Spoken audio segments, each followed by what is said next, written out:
Hi everyone, back again talking about this little game that I'm working on. So first order of business, as you can see from the title, the name of the game has changed. So instead of Survivor Slime, now I'm calling it Ooze Odyssey, which I am a big fan of. I think that's a much more fitting name for the style and sort of tone of game that I'm going for. It definitely feels a lot goofier and a lot more lighthearted, and sort of signals quite strongly that the game does not take itself super seriously.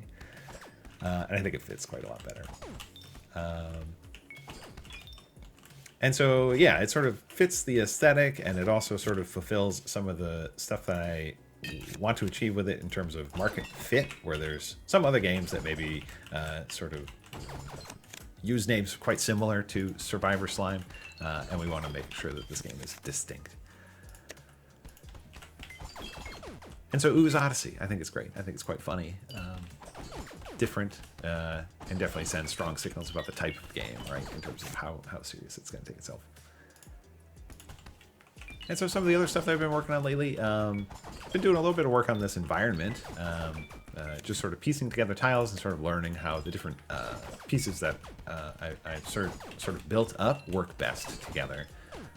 And so I've been able to develop this grammar with these tile pieces that sort of stitch together large, sort of Diablo-like labyrinthine dungeons, which I think is pretty good. I think that they work pretty well for this style of game, and sort of a unique selling point for this one in particular, where we start to make exploration a little bit more important than it might be in other sort of analogous games in the same genre. And to that end, I sort of implemented the first piece of that to where exploration becomes important. You can see it here in sort of the top right of the screen. You can see that little barrel over there. And so that is a little level pickup spawner. So if you destroy it, there's a chance that it'll have a little health potion in it. It didn't that time. But so important things to note is that, like, in other Bullet Heaven games, they have sort of an infinite plane of a level that stretches on in all directions. And the level pickups regenerate as you leave an area for long enough and come back. In this game, I'm planning to make it so that the level pickups do not regenerate. So exploration becomes pretty important if you want to keep yourself alive, right? So as you take damage, there will be limited ways to heal yourself. And so one of those ways will be to find level pickups at different parts in the same, in the map that you're throwing out. So there's another barrel there. Oh, it did have one that time. Needs a lot more feedback. The pickup itself needs to be much more noticeable.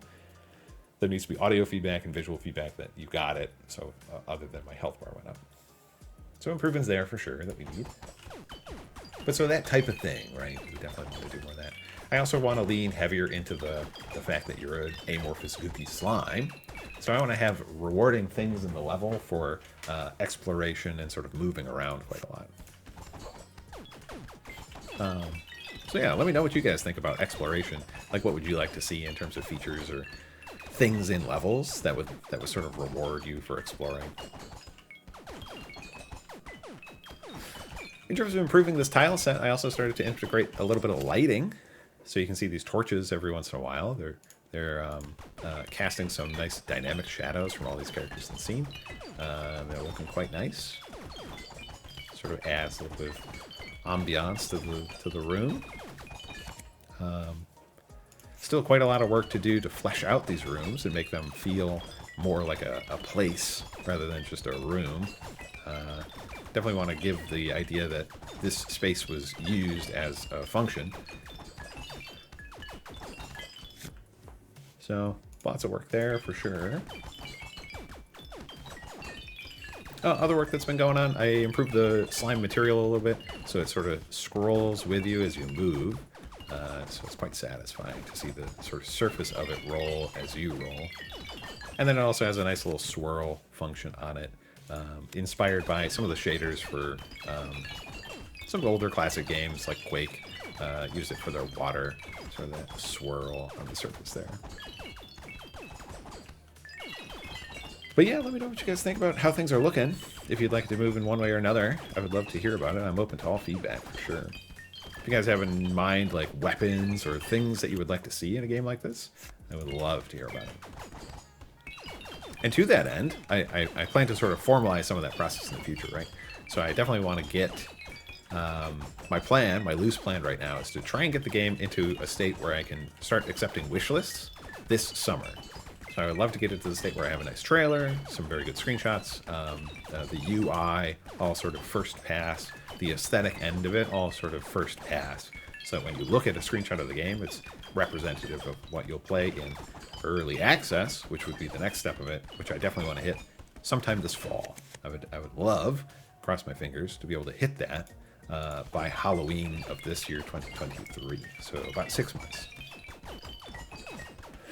But yeah, let me know if you guys think that's totally crazy, or if you think that's doable for a game like this.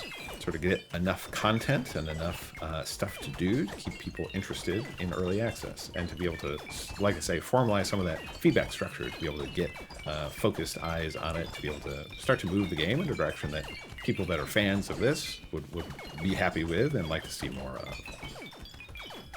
But yeah, just about out of time on this run, and that's where we'll end it for today.